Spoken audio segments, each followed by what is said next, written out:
The headstone gleamed wet under early morning mist, drops of condensed fog sliding down granite like tears the stone itself could not produce. Frank Murphy stood before it, 72 years compressed into a frame that had once carried muscle but now held mostly memory and resolve. His knees ached in the cold. His lungs burned with every breath. Stage 3 lung cancer, the oncologist had said 6 weeks ago. Maybe 8 months if he got aggressive with treatment, maybe 6 without. Frank had chosen 6. The inscription read simple and true. Sarah Murphy, 1951-2019, beloved wife. No flourishes. Sarah wouldn't have wanted them. She'd been a straight talker, a woman who believed in deeds over decoration, in showing love through action rather than words. Frank placed the bouquet of white roses, her favorite, though she'd never said so aloud, against the base and lowered himself to one knee with a grimace that traveled up his spine like lightning. His voice came out rough, abraded by decades of cigarettes and shouting orders over Harley engines, and the particular kind of screaming that only happens in nightmares born from war. I'm dying, love. The cemetery sprawled empty around him, rows of the dead stretching toward a tree line where early birds tested their morning songs. Lincoln Memorial Park held 15,000 souls, and Frank knew the location of exactly one. The rest were strangers whose stories he'd never know, whose mistakes and triumphs had been buried with them, whose legacies existed only in the fading memories of shrinking circles of mourners who themselves would soon need stones. Doc says 6 months, maybe less. The cancer's in my lungs, spreading to the lymph nodes. Vietnam finally got me. Just took 53 years to finish the job. A breeze disturbed the roses. Frank watched petals shiver. I need to tell you something. Need to confess. The memory rose unbidden, as it had every night for more than half a century. Vietnam, 1970, a village whose name he'd never learned because names didn't matter when you were 19 and terrified and following orders from a lieutenant who'd graduated from West Point but had never learned that not all victories were worth winning. The village burned. Frank could still smell it. Thatch and flesh, in the particular sweetness of napalm mixing with cooking fires that would never cook another meal. His squad had been told to secure the area, eliminate VC sympathizers, and leave no witnesses. The girl couldn't have been more than 7 or 8. She'd hidden in the rubble of what might have been a school or temple. Frank had never been sure which. When he found her, her eyes had gone wide with a terror so pure it had cracked something fundamental in his chest. She'd clung to his leg, small hands gripping fatigue pants with desperate strength, and in broken English.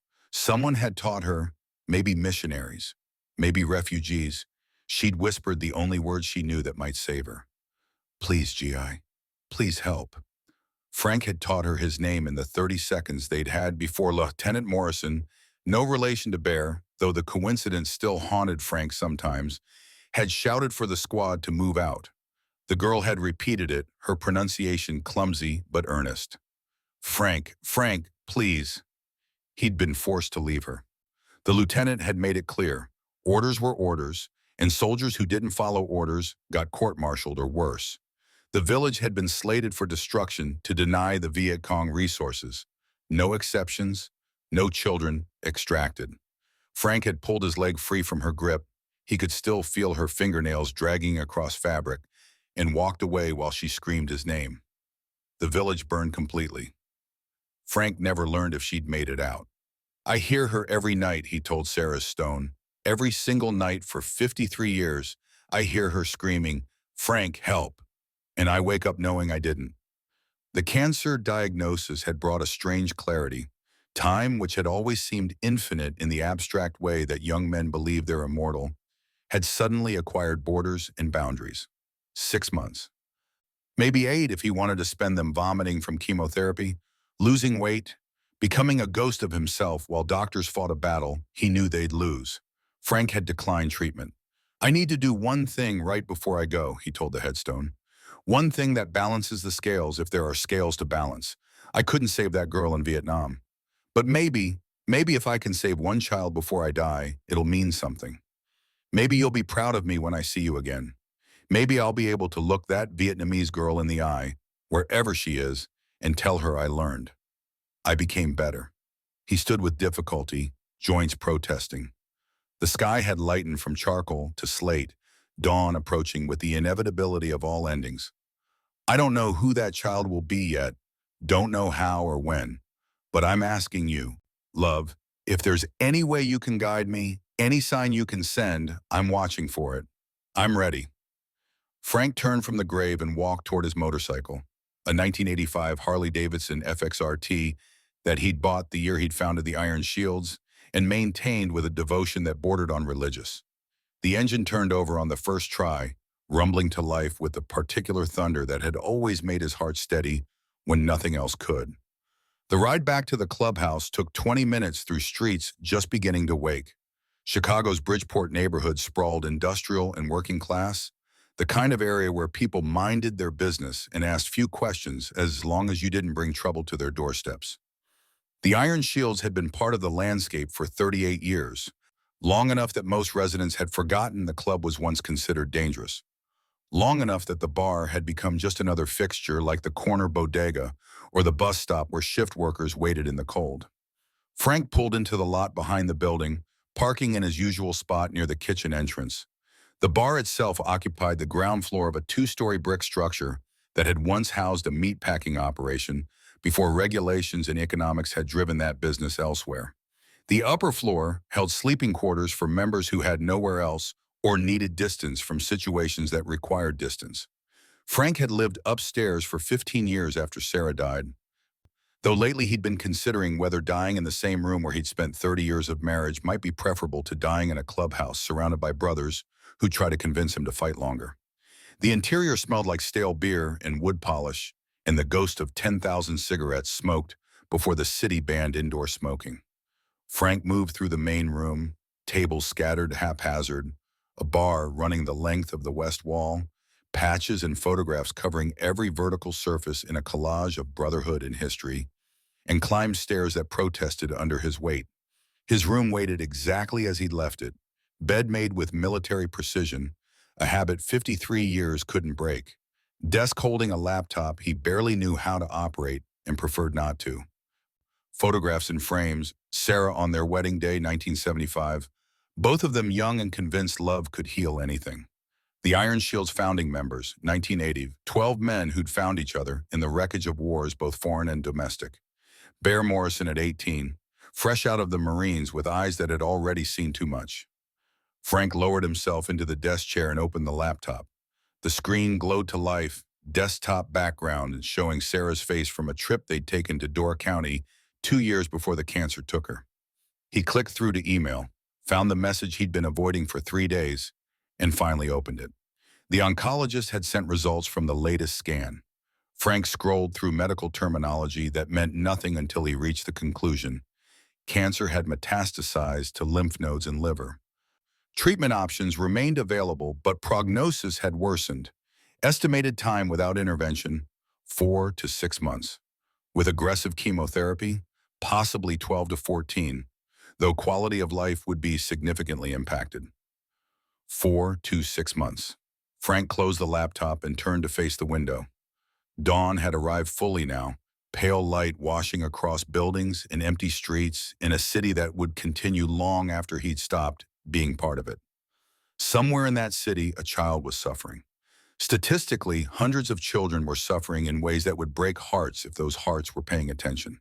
Frank couldn't save them all. He knew that. But one child saved might be enough to balance one child left behind in Vietnam. Footsteps sounded on the stairs, heavy boots taking steps 2 at a time with the energy Frank remembered having decades ago. The door opened without knocking because members didn't knock on Frank's door, not after 38 years of brotherhood. Bear Morrison filled the doorway, 6'5" and 300 pounds of muscle gone slightly soft around the middle, but still capable of inspiring respect through presence alone. 52 years old, gray threading through his beard, scars on his knuckles from fights both necessary and foolish. President of the Iron Shields for the past decade, though Frank still held the unspoken position of founder and final word when final words were needed. Bear's eyes found Frank's with the directness that had always defined him. "You went to the cemetery again." Frank didn't ask how Bear knew. Habits became predictable after enough years. "Needed to talk to Sarah." Bear crossed to the small refrigerator. Frank kept stock with water and cheap beer, extracted 2 bottles, twisted the caps off both, and handed one to Frank before settling onto the bed with a creak of springs. Doc's been asking about you, says you missed your last appointment. Didn't miss it, chose not to go. There's a difference? In my mind there is. Bear drank, throat working. When he lowered the bottle, his expression had shifted from casual concern to something harder to read. You're going to tell me what the scan said eventually, or do I need to call the doctor myself? Frank considered lying, discarded the notion immediately. Bear had known him too long for lies to hold. 4 to 6 months without treatment. Maybe a year with chemo that'll make me wish I was already dead. The words landed between them with the weight of artillery. Bear's jaw tightened, the only visible reaction before he forced his features back to neutral. You're not going to fight it. I'm 72, James. I'm tired. I've been tired since 1970. I think I've earned the right to choose when and how I go. What would Sarah say? Sarah would tell me to stop being stubborn and get treatment. Then she'd hold my hand through every session and pretend it wasn't killing her to watch me suffer. I'm not putting anyone through that, and she's not here to argue.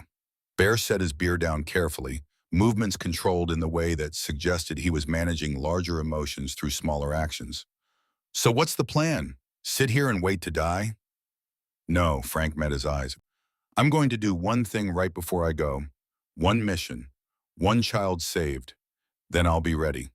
You don't know there's a child who needs saving. There's always a child who needs saving. I'm just waiting to find out which one is mine. Bear studied him for a long moment, weighing whatever calculations presidents of motorcycle clubs learn to make when navigating the space between loyalty and wisdom. You'll tell me when you find them. I'll tell you when I find them, Frank confirmed. Bear stood, retrieved his beer, and moved toward the door. He paused at the threshold, hand on the frame, looking back. For what it's worth, old man, you've already done plenty right. The club, the brothers you've saved, the community work. Your scales balanced a long time ago. Frank shook his head. Not to me, they haven't. After Bear left, Frank remained at the window watching Saturday morning traffic begin its slow accumulation. The thought occurred to him that he'd spent most of his life watching for threats, watching for opportunities, watching for signs that might indicate which direction to move next. He'd watched Sarah die slowly over 18 months, cancer eating her from the inside while he held her hand and pretended he couldn't see death approaching. He'd watched Bear transform from an angry 18-year-old with PTSD and rage issues into a leader capable of commanding 71 men's respect. He'd watched the club grow from 12 desperate veterans into something that resembled family. Now he was watching for a child he didn't know, waiting for circumstances he couldn't predict, running out a clock that ticked down toward silence.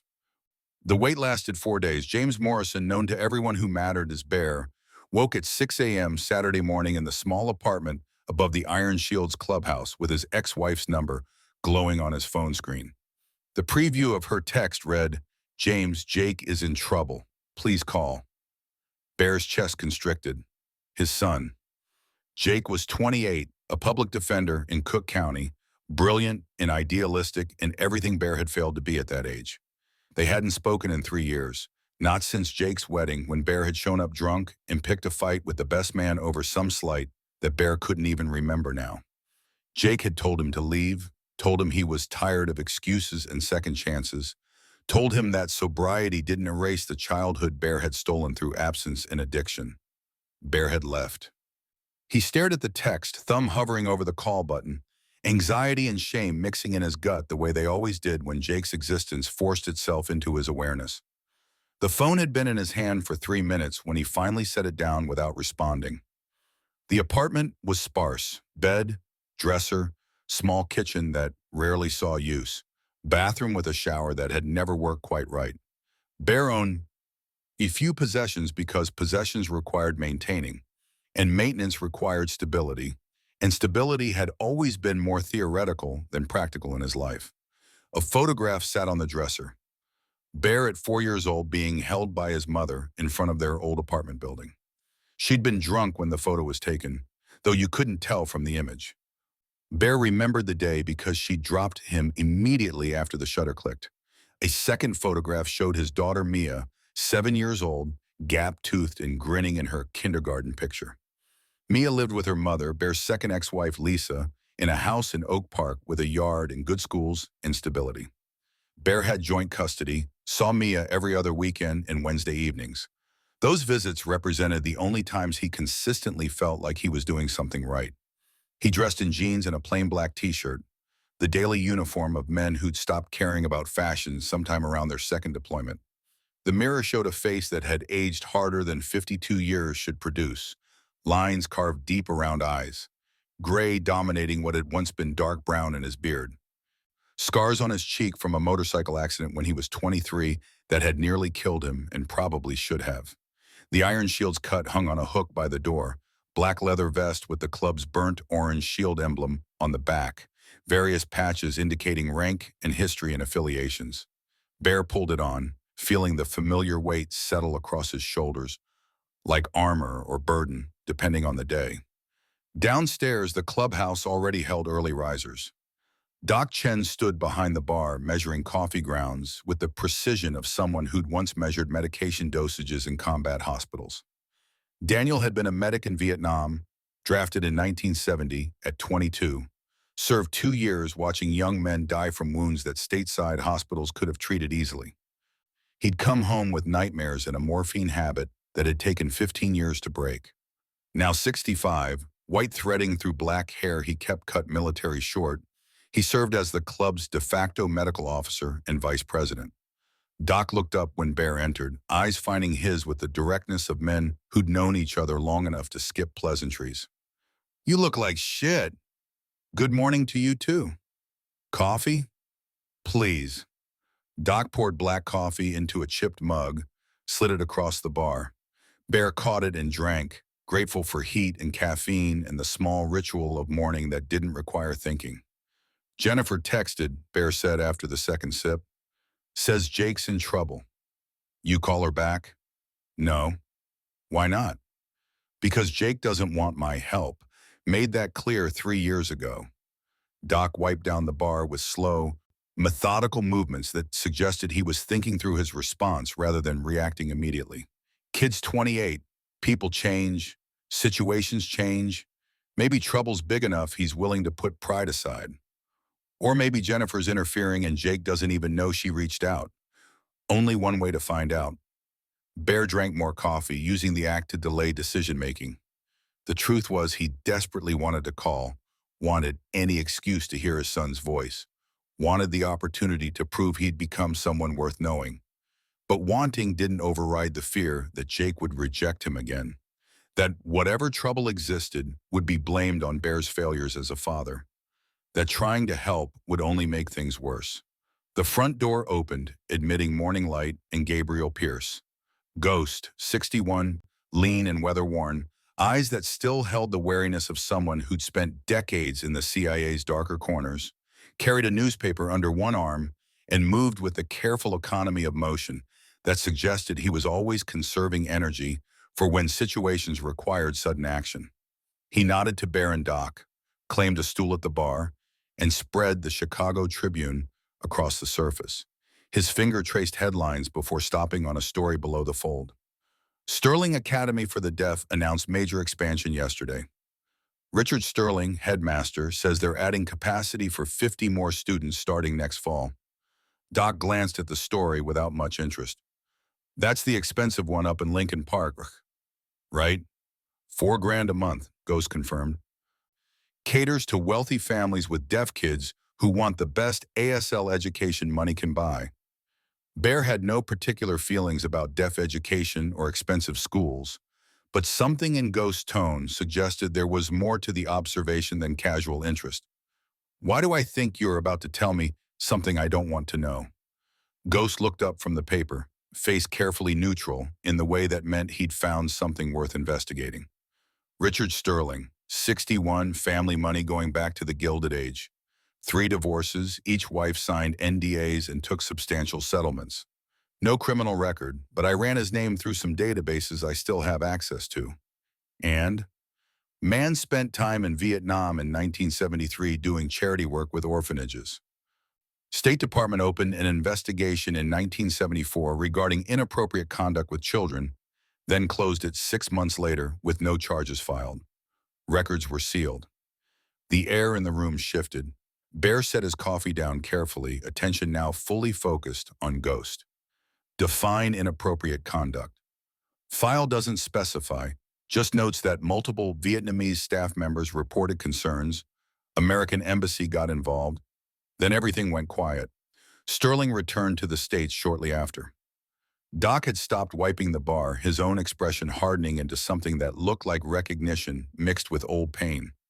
How'd a rich Boston boy avoid the draft? Family connections, Ghost said. Father donated heavily to the right political campaigns. Richard got a medical deferment for asthma that conveniently disappeared after 1975. Bear felt something cold settle in his stomach. Draft dodgers who used wealth and privilege to avoid service, while working-class kids died in rice paddies, represented a particular kind of injustice that still burned hot even 5 decades later. But draft dodging combined with investigations into inappropriate conduct with children, that combination suggested something on darker. Why are you looking into him? Ghost folded the newspaper precisely, movements deliberate. Because yesterday I saw him at a coffee shop in Bridgeport, 2 blocks from here. He was talking to a woman, looked upset, and when she left, he stayed watching a deaf girl who was signing with her mother across the room. Watched her for 10 minutes with an expression that made my instincts light up. Instincts from CIA work? Instincts from being human and recognizing when someone's looking at a child the wrong way. Doc's hands had gone still. When he spoke, his voice carried an edge Bear had rarely heard. You think he's a predator. I think he's someone worth watching. And I think if a man with his history and his access to vulnerable children is operating 2 blocks from our clubhouse, we have a responsibility to pay attention. Bear wanted to dismiss it as ghost paranoia, the occupational hazard of men who had spent careers looking for threats in shadows. But Ghost's instincts had kept him alive through 30 years of espionage, and those instincts rarely triggered without cause. What do you want to do? Keep eyes on him, casual surveillance. See if patterns emerge. And if they do? Ghost's expression hardened into something that belonged more to the man he'd been during Cold War operations than the semi-retired veteran he pretended to be now. Then we decide what justice looks like when the system failed the first time. Elena Martinez turned 9 years old on a Tuesday in March, though the celebration consisted only of her mother managing to bake a small cake between double shifts at the physical therapy clinic. Kat Martinez, 34, exhausted, running on determination and caffeine, had smiled and sung happy birthday in halting ASL, while Ellie blew out candles and made a wish she didn't believe would come true. The wish was simple: make it stop. Nobody knew it needed to stop. That was part of how he'd designed it. Richard Sterling had spent 50 years perfecting the art of finding children whose disabilities made them simultaneously vulnerable and difficult to believe.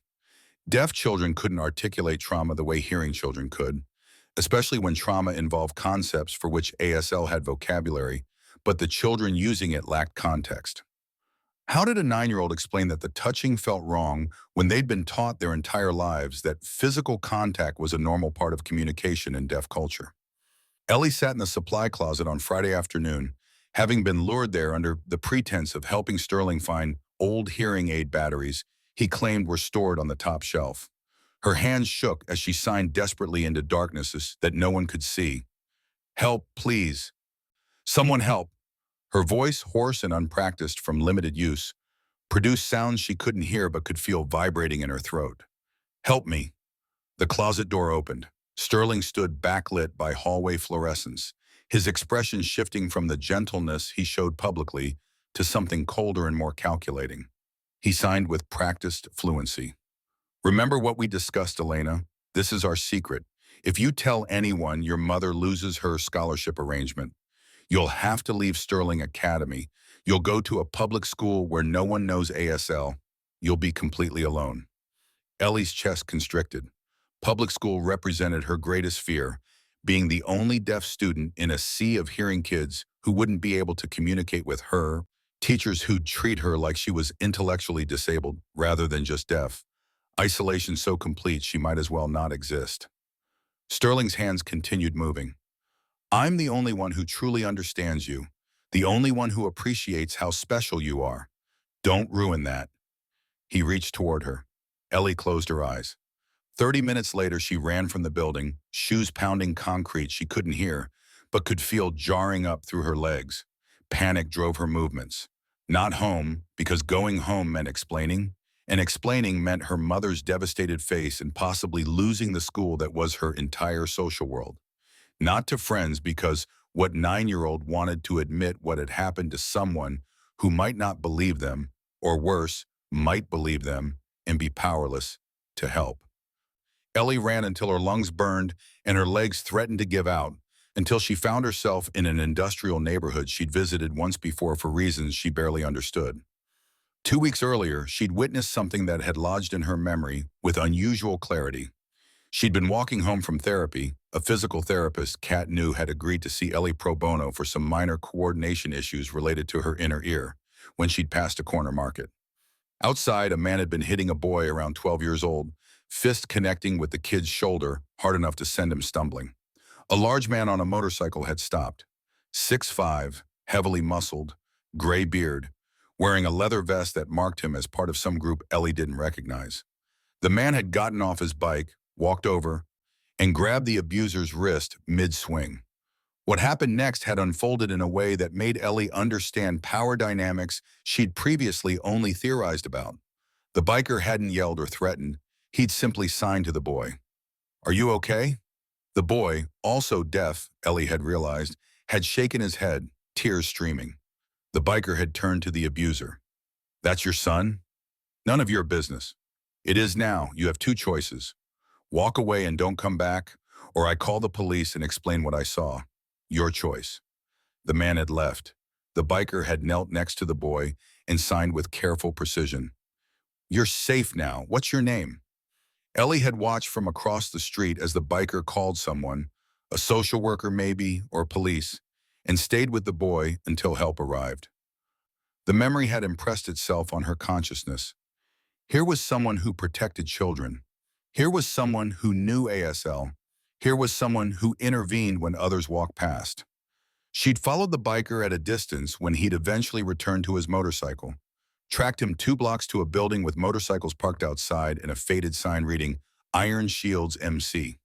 Now, running from Sterling Academy with nowhere else to go and no one else to trust, Ellie's feet carried her toward that building with the desperate logic of a drowning person reaching for any floating object. The bar's exterior looked dangerous in ways Ellie had been taught her entire life to avoid. Rough brick, barred windows, the kind of place her mother would cross the street to avoid passing. But danger, Ellie had learned, wasn't always where adults said it would be. The headmaster of her expensive school with his gentle smile and ASL fluency had heard her 17 times over 6 months. Maybe the scary-looking men in the scary-looking building would be different. She slipped through a side gate, crossed a parking lot where 23 motorcycles sat in careful rows, and found a kitchen door propped open with a cinder block. Music thumped from inside. She couldn't hear it, but felt vibrations through her shoes. Cooking smells drifted out. Burgers, fried food, beer. Ellie stepped inside. The kitchen was empty, though evidence of active cooking covered every surface. Through a doorway, she could see the main bar area. Men everywhere, leather vests with matching patches, tattoos covering visible skin. The kind of scene that would have sent her mother into protective overdrive. But Ellie had learned to read faces and body language in ways hearing children never needed to develop. These men were laughing, relaxed. One was showing photos to another, grandchildren, maybe. A third was arm wrestling while others cheered. The scene radiated celebration rather than threat. Her eyes found the man from 2 weeks ago. He sat at a table with an older man, both of them talking in what looked like serious discussion. The older man had white hair and a face carved by time and hardship into something that suggested wisdom alongside weariness. The older man saw her first. His eyes widened. Then his expression shifted through surprise into something that looked almost like recognition, even though they'd never met. He stood slowly, movements careful, and walked toward her while the rest of the bar gradually registered her presence and conversation died. Ellie's heart hammered. This was crazy. This was dangerous. This was... The old man knelt in front of her, wincing slightly as his knees took his weight. His hands rose and began forming signs in careful, formal SL. Are you safe, child? The question broke something in Ellie's chest. Safe. When was the last time she'd felt safe? When had safety stopped being her default state and become something she desperately sought? Her hands moved before she could stop them. Old man, you feed the dogs, I bore you. You're kind. Can you help me? The old man's face transformed, eyes filling with moisture that looked like it came from somewhere deeper than this moment. His hand signed again. What's your name? Elena. Ellie. I'm Frank. What do you need, Ellie? Her hands trembled as she formed the signs. The words felt impossible, but they came anyway. He touched me in the dark. Silence spread like a shockwave. Every man in the bar turned toward her. The large biker from 2 weeks ago stood, his face shifting from pleasant conversation to something harder and more focused. He crossed the room in 3 strides, knelt beside Frank, and his hands began signing. Who touched you? The headmaster. At my school, Richard Sterling. Frank's hands clenched into fists, then deliberately relaxed. His next signs came slower, controlled. How many times? Ellie counted on her fingers. 17 incidents over 6 months. Each one burned into memory with perfect clarity because trauma had a way of making moments permanent. 17. The large biker, Bear, someone had called him, turned to Frank. They exchanged a look that communicated volumes without needing words or signs. Frank nodded once, then turned back to Ellie. Elena, my name is Frank Murphy. This is Bear Morrison. You are safe now. Do you understand? No one will hurt you anymore. We promise. Ellie's knees buckled. Bear caught her before she fell, his large hands gentle despite their size. He lifted her easily and carried her to a chair, while Frank addressed the bar in a voice that carried command. Everyone listen. This child is under our protection. Her name is Elena. Someone hurt her, and we're going to make sure they answer for it. Doc, get over here. A man who looked Asian and professorial hurried over, knelt in front of Ellie. Elena, I'm Doc. I used to be a medic. Can I make sure you're not hurt? Just checking. Nothing invasive, okay? Ellie nodded. Doc's examination was quick and professional, checking for visible injuries, asking permission before touching, explaining what he was doing even though the explanations came through Bear's translation into ASL. No visible injuries, Doc reported quietly. But we need to get her to a hospital. Get a rape kit. No, Ellie's voice came out hoarse but firm. No hospitals. Please. Bear's hand signed. Why not? Because hospitals mean police, and police mean telling my mom, and telling my mom means she'll blame herself and maybe pull me from school and I'll lose everything. Bear looked at Frank. Frank looked at Doc. Some conversation happened between them in voices Ellie couldn't hear, though she could read the tension in their postures. Finally, Bear's hand signed again. Elena, we need to call your mother. She's probably worried sick. I'll tell her I'm at a friend's house. That's lying. I've been lying for 6 months. One more night won't matter. Frank's hand touched her shoulder gently. His signs came with the weight of someone making a promise they intended to keep. Child, I'm an old man. I'm dying. And before I go, I'm going to make sure you are protected. I swear on my wife's grave. I swear on every brother I lost in Vietnam. You will be safe. Do you believe me? Ellie looked into his eyes, roomy and tired but holding absolute conviction, and made a decision based on instinct and desperation. I believe you. The War Council convened in the upstairs conference room at 11 p.m. After Ellie had been settled in one of the sleeping quarters with a female bartender named Mercy standing guard, and Kat Martinez had been called with a story about Ellie staying overnight at a friend's house for a birthday party. 71 members of the Iron Shields had been summoned. Not all could attend on short notice, but 43 showed up within 2 hours, filling the conference room past capacity until men lined the walls and sat on floors and stood in the hallway straining to hear. Frank Murphy sat at the head of the table, Bear to his right, Doc to his left. Ghost, Razor, and Bull occupied the remaining seats. The core leadership, the men who'd been with the club longest and whose judgment Frank trusted most. Bear spoke first, his voice carrying the particular tone he used when issuing orders, rather than making suggestions. Everyone here knows why we've been called. A 9-year-old deaf girl came to us tonight seeking protection from a predator. That predator is Richard Sterling, headmaster of Sterling Academy for the Deaf. Before we discuss action, Frank has something to tell you. Frank stood slowly, hands gripping the table edge for support. The cancer had been eating him from the inside for months, and standing for extended periods required more effort than he liked admitting. His voice, when it came, carried the roughness of damaged lungs and the weight of impending mortality. Some of you know what I'm about to say, most don't. 3 months ago, I was diagnosed with stage 3 lung cancer. It spread to my lymph nodes and liver. Without treatment, I have 4 to 6 months. With aggressive chemotherapy, maybe 12, but I'd spend most of that time too sick to function.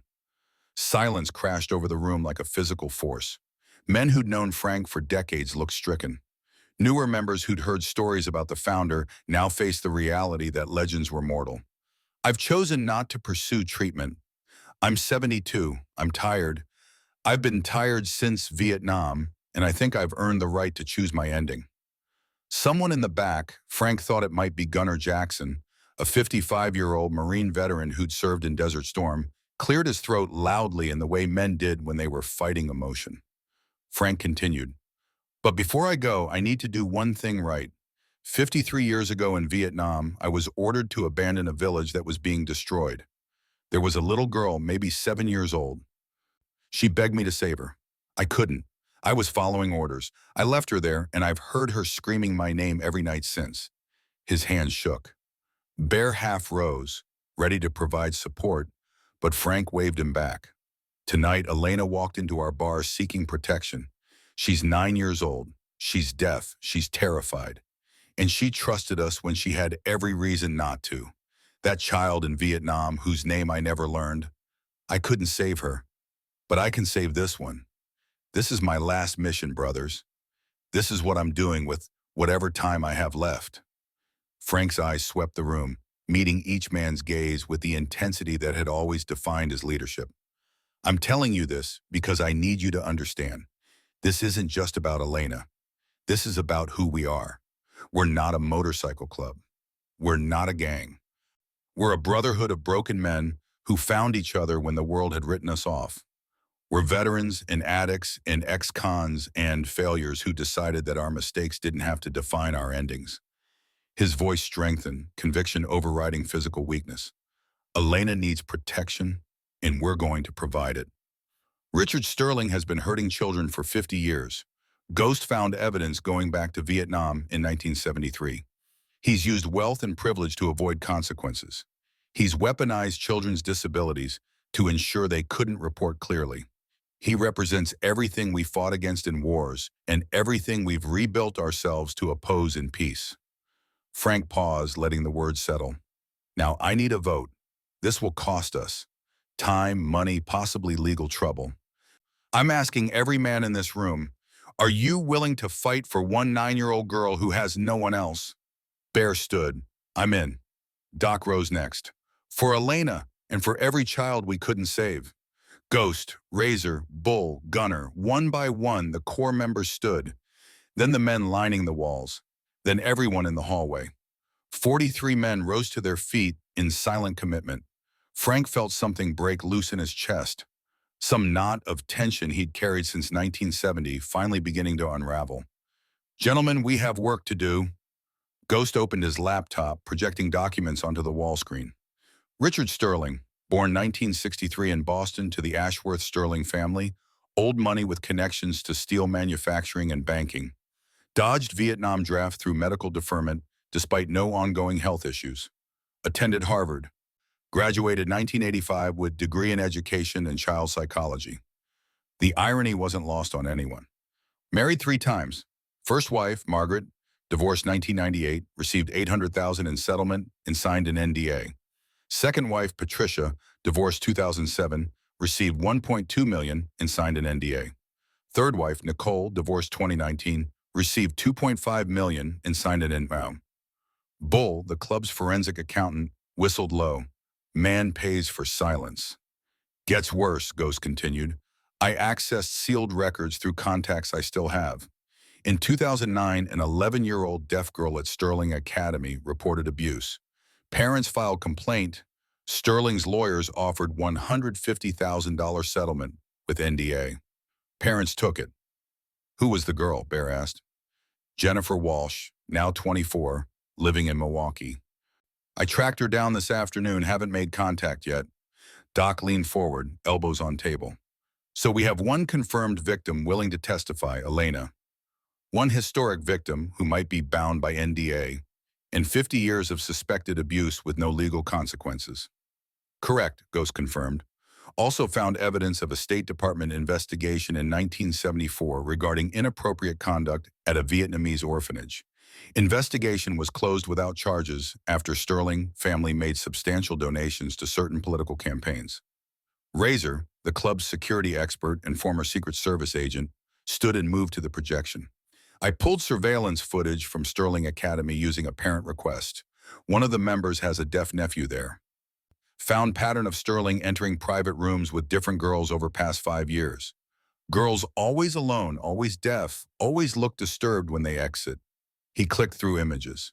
Sterling entering a room, timestamp showing 40 minutes, exiting with a young girl whose body language screamed distress. At least 7 different victims in the footage I reviewed, and that's just the past 5 years. Bear's hands clenched into fists.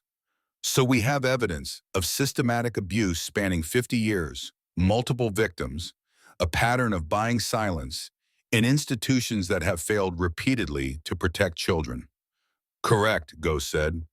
And our play is what? Go to the police? The same system that's failed every previous victim? Frank spoke quietly. We build a case so comprehensive and so public that the system has no choice but to act. We document everything legally. We find every victim willing to testify. We compile evidence that would convict him 10 times over. Then we hand it to authorities in a package so complete that ignoring it would be career suicide. And if they still ignore it? Someone asked from the back. Frank's expression hardened into something that belonged more to the young soldier who'd walked through burning villages than the old man dying of cancer. Then I'm dying anyway, and an old man can do things a young man with a future can't. But we try the legal route first. We do this right. For Elena. For all of them. Bear stood again. I need volunteers for specific tasks. Ghost, you continue intelligence gathering. Find every victim, every settlement, every piece of evidence that exists. Razor, security footage analysis and pattern documentation. Bull, financial forensics. Track every dollar Sterling's spent on silence. Doc, you coordinate medical support and victim services. He paused, scanning faces. I'll handle law enforcement liaison. I know Commander Patricia Hayes in child crimes. She's tough, but fair. If we bring her something solid, she'll act. Frank raised a hand. One more thing. We do this completely above board. No vigilante justice, no intimidation, no illegal surveillance. Everything we do has to be clean enough to stand up in court, because that's the only way Elena and the others get real justice. He looked around the room, making eye contact with as many men as possible. I know some of you want to handle this the old way. I understand that impulse. But this isn't about revenge. It's about protection. It's about making sure Sterling never touches another child. And that means doing it right even when right is harder. Gunner spoke from the back. What if he runs, rich guy with resources, sees us investigating, decides to flee to some country without extradition? Then we make sure someone's watching him 24/7, Bear said. He doesn't leave the state without us knowing. Ghost nodded. I can arrange that. Do it, Bear confirmed. The meeting continued for another hour, assigning roles and establishing protocols. By 1 a.m., every man knew his task. By 2 a.m., the initial investigative plan had been laid out. By 3 a.m., Frank Murphy sat alone in the conference room, exhausted and in pain, but feeling something he hadn't felt in 53 years. Purpose. Elena slept in the room down the hall, protected by brothers who'd sworn to keep her safe. Richard Sterling sat in his mansion unaware that his decades of immunity were ending. And Frank Murphy, dying but not yet dead, finally had his mission. The child he couldn't save in Vietnam had a name now, a face, a voice. Her name was Elena Martinez. She was 9 years old, and this time Frank would not fail. The Cook County Jail holding cell smelled like industrial cleaner, fighting a losing battle against decades of human despair. Frank Murphy sat on a metal bench, bolted to concrete, hands resting on knees that protested every small movement. 72 hours had passed since he'd pressed a loaded .45 against Richard Sterling's forehead, since Bear had talked him down from crossing a line that couldn't be uncrossed. Since police had arrived to find an old man weeping in a mansion foyer, while a millionaire headmaster called lawyers instead of thanking God he was still breathing. Breaking and entering, aggravated assault, unlawful possession of a firearm in commission of a felony. The charges stacked up like cordwood, each one carrying sentences that would extend well past Frank's cancer timeline. The irony wasn't lost on him. Dying in prison versus dying in hospice represented a distinction without much practical difference when you measured remaining time in weeks rather than years. Bear had tried to post bail. Frank had refused. The decision made sense in ways he struggled to articulate even to himself. He'd committed crimes, real ones, not the kind that could be explained away or justified through righteous anger. He'd entered another man's home with violent intent, and that Sterling deserved worse than a gun to the head didn't make the action legal. Some part of Frank needed to sit with the consequence, needed to understand that choosing right didn't always mean avoiding wrong. He'd spent 53 years carrying guilt about abandoning a Vietnamese girl to orders he'd followed. Now he carried different guilt about nearly murdering a man whose death would have solved nothing and destroyed everything Elena needed. The cell door buzzed and swung open. A guard stepped aside, admitting a young man in a suit that had seen better days but still carried itself with the dignity of someone who believed in systems even when systems failed. Jake Morrison looked exactly like Bear had at 28. Same height, same build, same eyes that seemed older than the face containing them. But where Bear had been angry and volatile, Jake radiated controlled intensity, the kind that came from channeling rage into purpose rather than letting it consume everything in its path. He carried a leather briefcase worn at the corners, set it on the small table, and settled into the chair across from Frank with movements that suggested he'd done this 1,000 times before. "Mr. Murphy, I'm Jake Morrison, public defender assigned to your case." Frank studied him, seeing Bear in the jawline and the way he held himself too straight, like posture could substitute for certainty. "You're James's son." Not a question. Jake's eyes flickered with something that might have been surprise or resignation. "I am." "That's not relevant to your case." "Everything's relevant when you're dying." Jake opened the briefcase, extracted a legal pad and pen, arranged them with unnecessary precision. Buying time, Frank recognized, the way people did when they needed a moment to decide how much truth to offer. "My father talks about you." "Does he?" "Every time I see him, which isn't often. Says you saved his life when he came back from Desert Storm. Says you gave him purpose when he had none." Frank leaned back against concrete, feeling cold seep through his shirt. "Your father saved his own life. I just pointed him in a direction that wasn't self-destruction." "That's more than most people get." Silence stretched between them, loaded with things neither man had vocabulary to address directly. Finally, Jake clicked his pen and shifted into professional mode. "The charges against you are serious. B&E, aggravated assault with a deadly weapon, unlawful possession during commission of a felony.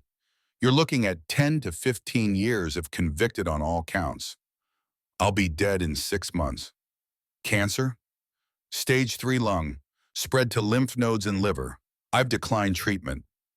Jake wrote something on the legal pad, though Frank suspected it had less to do with case notes and more to do with giving himself something to focus on besides the information he'd just received. "Mr. Sterling is pressing charges. His attorney is Robert Whitmore, one of the most expensive defense lawyers in Chicago. They're painting you as a dangerous criminal targeting a respected educator. I broke into his home and put a gun to his head. Not much painting needed." "Wait, the question hung simple and direct. Frank could have deflected, could have cited attorney-client privilege, or invoked his right to remain silent. Instead he told the truth. Because he's been raping deaf children for 50 years, and systems that should have stopped him took his money instead. Because a 9-year-old girl came to my bar seeking protection, and I wanted to make absolutely certain he could never hurt her again. Because I'm dying, and I've spent 5 decades hearing a Vietnamese child scream my name every night, and I thought killing one predator might balance abandoning one victim. Jake's pen had stopped moving. His expression shifted through several configurations before settling on something that looked like recognition. The girl, Elena Martinez? You know her? I know about her, but your club's investigation into Sterling has been making waves in certain legal circles. Some of my colleagues in the public defender's office have been discussing whether there's enough evidence to prosecute. And? Jake set the pen down carefully. Off the record, there's enough evidence to convict him 20 times over. But Sterling has connections. His family's donated millions to politicians and police charities. His lawyers are the kind who make cases disappear before they reach trial. The system you're trying to use against him is the same system he's used to protect himself for half a century. Frank felt something cold settle deeper in his chest, colder even than the cancer eating him from inside. So he wins. Not necessarily. Public pressure can force prosecution when legal pressure fails. If the story goes public, if victims come forward, if the evidence becomes too overwhelming to ignore, the system sometimes has no choice but to act. You sound like you've thought about this. I've spent 5 years as a public defender watching wealthy predators walk while poor kids go to prison for stealing food. You develop opinions. Frank studied him, seeing past the professional facade to the anger underneath. Your father and I, we're not trying to circumvent the law.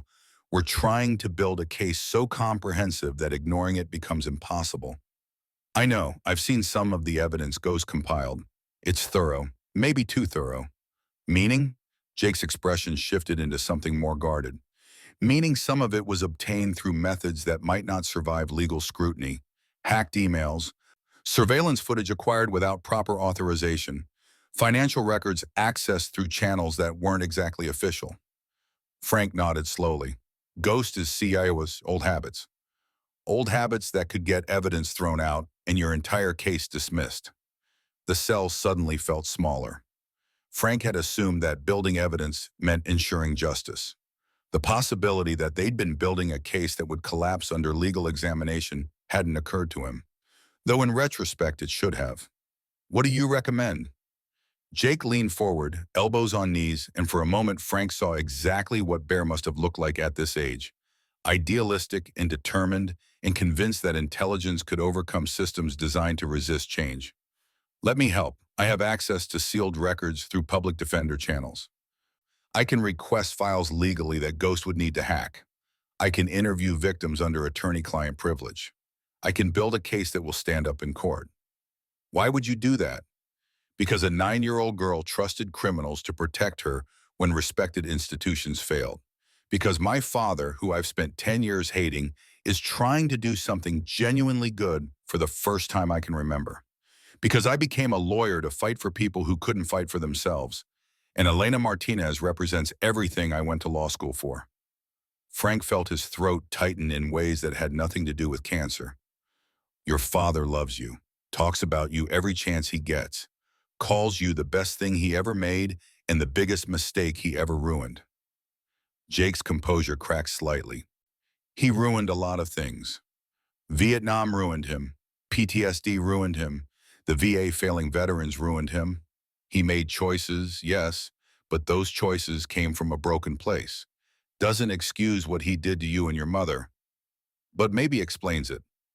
I didn't come here for family therapy. No, you came here because part of you wants to understand why your father would risk everything for a child he doesn't know. And I'm telling you, it's because he couldn't save you from his own demons. Can't go back and fix that. But he can save Elena from hers. Jake gathered his papers with movements that had become mechanical, shoved them into the briefcase with less care than he'd shown removing them. I'll start pulling Sterling's background through official channels, Vietnam files, State Department investigations, anything that's been sealed. Give me a week. I have 6 months. Take however long you need to do it right. Jake stood, briefcase in hand, and paused at the cell door. When he turned back, his expression had shifted into something more vulnerable. Mr. Murphy, Frank, when you almost killed Sterling, when my father stopped you, did you want to die? Is that what the cancer made you want? Frank considered the question, gave it the honesty it deserved. No, I wanted to live long enough to see Elena safe. Still do. Your father reminded me that revenge isn't the same as protection, that dying for nothing accomplishes less than living for something, even if that living is only measured in weeks. Jake nodded once, sharp and final, then left the cell with the guard locking steel behind him. Frank sat in renewed silence, feeling the weight of bars and concrete and time running out, but also feeling something else, hope maybe, or purpose, or the simple recognition that his last mission had just gained an unexpected ally. Somewhere in Chicago, Bear Morrison's estranged son was building a legal case against a predator, and maybe in doing so, building a bridge back to the father he'd lost. Daniel Chen stood behind the Iron Shields bar at 3 a.m., measuring bourbon into a glass with hands that had once measured morphine doses in Vietnamese field hospitals, but now shook from something that had nothing to do with age. 65 years old, sober for 12 years before 3 weeks ago. Now on his fourth drink of the night and considering a fifth while the bar sat empty except for ghosts and regrets. The envelope rested on the counter where he'd placed it 2 hours earlier after finally working up the courage to retrieve it from storage. Brown paper gone brittle with age, his own handwriting across the front. Lily's things do not open. He'd written that 8 years ago after the funeral, after watching his 8-year-old daughter lowered into ground that had no business receiving someone so young. Inside the envelope, drawings Lily had made in her final weeks, a school photograph from September 2016 where her smile looked forced, and a letter written in the careful block capitals of a child who'd learned writing but hadn't yet mastered it. Doc had never read the letter. Couldn't. The first line had been enough to send him into a spiral of grief and alcohol that had consumed 6 years. Even getting sober hadn't given him strength to read further. The letter had gone into the envelope into storage, and Doc had built a wall between himself and the truth his daughter had tried to tell him. Elena Martinez had demolished that wall. The moment Ellie had signed Sterling's name, Doc had felt something crack in his chest, recognition, horror, the sudden terrible understanding that his daughter's death might not have been the random tragedy he'd convinced himself it was. He'd gone to storage that night, found the box marked Lily, 2008-2016, and sat on the concrete floor reading by flashlight what his daughter had written 8 years ago. The letter was 3 paragraphs. Doc had it memorized now after reading it 47 times over the past 3 weeks. Dear Daddy, I'm sorry. I tried to be good, but I couldn't be good enough. The headmaster at school hurt me in bad ways I don't have words for. He said I should be grateful he paid attention to me because most people think Down syndrome girls are ugly. He said if I told anyone, he would make sure I got sent to a bad school where people would be mean. I was too scared to tell you good. I love you, Daddy. Tell Mommy I'm sorry. The headmaster's name is Mr. Sterling. Love, Lily. 3 paragraphs, 78 words, 8 years too late. Doc poured the 5th bourbon, watched amber liquid catch fluorescent light, and remembered the last time he'd seen Lily alive. She'd been sitting at the kitchen table doing homework, tongue caught between teeth in concentration, struggling with basic arithmetic that her disability made challenging. He'd kissed the top of her head, told her he loved her, and left for a night shift at the hospital where he still worked then, before grief had made him too unreliable for patient care. She'd taken the pills from his medicine cabinet sometime after midnight. Her mother, Doc's ex-wife, they'd divorced 2 years earlier over his PTSD and her inability to handle his nightmares, had found Lily in the morning, too late for intervention, just in time for devastation. The funeral had been small, the grief had been infinite. Doc had started drinking that night and hadn't stopped for 6 years. When he'd finally gotten sober through the Iron Shield's intervention and Frank Murphy's particular brand of tough love wrapped in understanding, he'd sealed Lily's memory away in boxes he'd vowed never to open. Now the boxes were open and the truth was impossible to ignore. Richard Sterling had killed his daughter, not directly, not with his own hands, but as surely as if he'd given her the pills himself. Footsteps on the stairs pulled Doc from spiraling thoughts. Bear appeared in the doorway, taking in the scene with practiced assessment. Bottles on the bar, Doc's hands wrapped around glass, the envelope visible even from across the room. Doc. Just the name. No judgment, no anger. Bear had been through his own battles with alcohol, had crawled out of that particular hole through effort and help and the kind of brutal honesty that only came from hitting bottom hard enough to crack. Don't. Don't what? Don't try to talk me down. Don't give me the speech about staying sober. Don't tell me one drink leads to relapse. Bear moved behind the bar anyway, picked up the bourbon bottle, and poured himself 2 fingers before settling onto a stool. Wasn't going to, just going to drink with you. Doc stared at him. You've been sober 14 years. 13, and I'll be sober again tomorrow. But right now you're in pain, and drinking alone makes it worse. So you're going to relapse because I am? I'm going to sit with my brother while he works through something that's eating him from the inside. If that means having a drink so you're not alone, then that's what it means. Bear raised his glass. Doc, after a moment, raised his own. They drank in silence that stretched and settled. Finally, Doc pushed the letter across the bar. Read it. Bear read slowly, his expression transforming from neutral to horrified to something that looked like murder barely contained by will. When he finished, he set the letter down with hands that trembled slightly. Jesus Christ, Doc. She told me, right there in her suicide note. She told me who hurt her, and I never read far enough to see it. You couldn't have known. I should have known. She started having nightmares in March 2016, started refusing to go to school, started washing her hands compulsively, washing herself until her skin was raw. All the signs were there, and I missed every single one because I was too busy working night shifts and avoiding my ex-wife and pretending that if I just kept moving, I wouldn't have to face how broken I was. Bear's hand found Doc's shoulder, grip firm. Sterling is an expert. 50 years of practice manipulating children and parents and institutions. He knew how to hide, knew how to make abuse look like care. This is not your fault. My daughter is dead because I didn't protect her. That's definition of fault.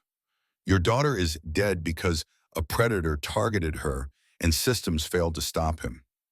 You're a victim here too, Daniel. Not the primary victim. Lily is.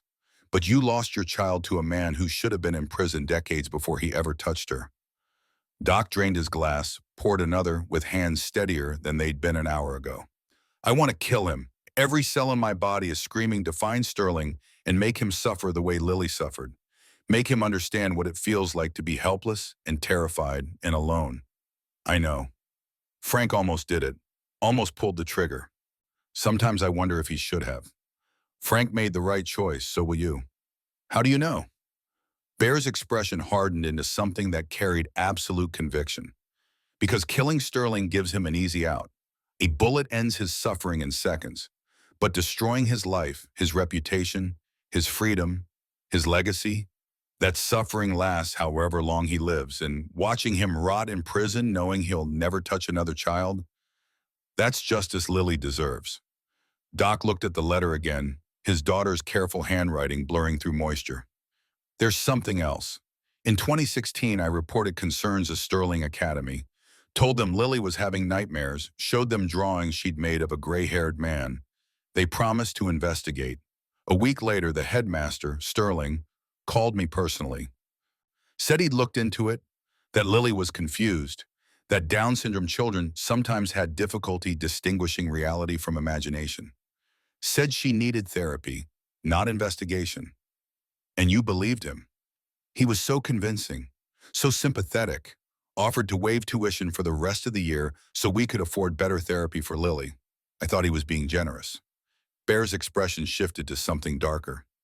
He was buying your silence. Preemptive damage control. I thanked him.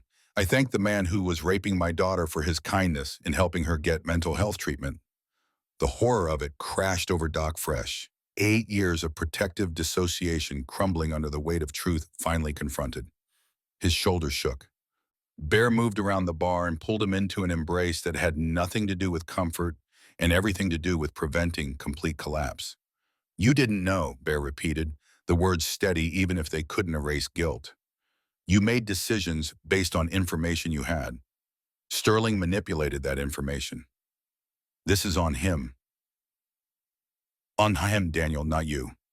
Doc pulled back, swiped at his eyes with hands that had held dying soldiers and delivered babies and now shook with rage barely contained. I need to do something. Need to make this mean something. Then testify. Put Lily's letter into evidence. Tell the world what Sterling did and how institutions protected him. Make sure every parent knows his name and what it represents. What if the system fails again? What if he buys his way out like he has for 50 years? Bear's voice dropped to something harder. Then we have a dying old man who's made peace with consequences. But we try law first, for Lily, for Elena, for every child who deserves to see justice work the way it's supposed to. Doc nodded slowly, decision crystallizing through grief and rage into something more focused. I need to find the other fathers. Other parents whose children Sterling hurt. Build a coalition. Make enough noise that ignoring us becomes impossible. Do it. Ghost has been compiling lists. At least 20 families received settlements over the past 30 years. Some of those children are adults now. Their parents deserve to know they weren't alone. And the ones who signed NDAs? NDAs don't cover criminal activity. They can break them to testify. Sterling's lawyers will threaten lawsuits, but those threats are empty once criminal charges are filed. Doc picked up his glass, stared at bourbon that represented familiar escape, and poured it down the drain. Then the bottle. Then every other bottle within reach until the bar sink ran with wasted alcohol and wasted years. I'm done drinking, done hiding, done letting that bastard win. Bear watched the liquor drain away, then raised his own glass in salute before pouring it out as well. Then let's get to work. Richard Sterling's counterattack launched with the precision of someone who'd spent 50 years perfecting the art of deflection.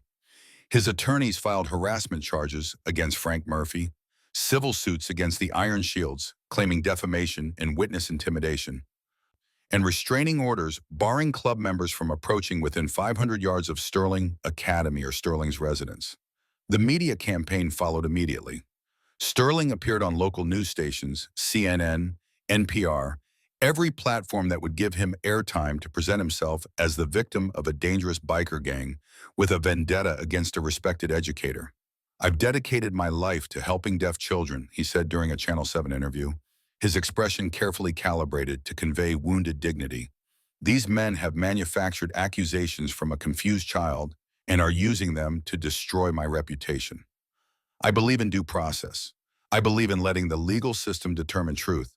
But I also believe the public deserves to know when criminals target innocent citizens. The interviewer, a young woman who clearly hadn't done her homework, nodded sympathetically. What do you think motivates these accusations? Sterling spread his hands in a gesture of bewildered innocence. I honestly don't know. Perhaps they want publicity. Perhaps they're trying to extract money through legal threats. What I do know is that Elena Martinez is a sweet, confused girl who's been manipulated by men with criminal records and violent histories. The interview clip went viral. Conservative media outlets picked it up, running with narratives about vigilante bikers and rushed to judgment. Liberal outlets hedged, calling for investigation while noting that accusations deserve to be taken seriously. The comment sections exploded with debate. People who believed Sterling was innocent versus those who suspected his wealth was buying protection. Public opinion split 50-50, which Sterling's attorneys understood was good enough. Cases didn't need majority support to create reasonable doubt.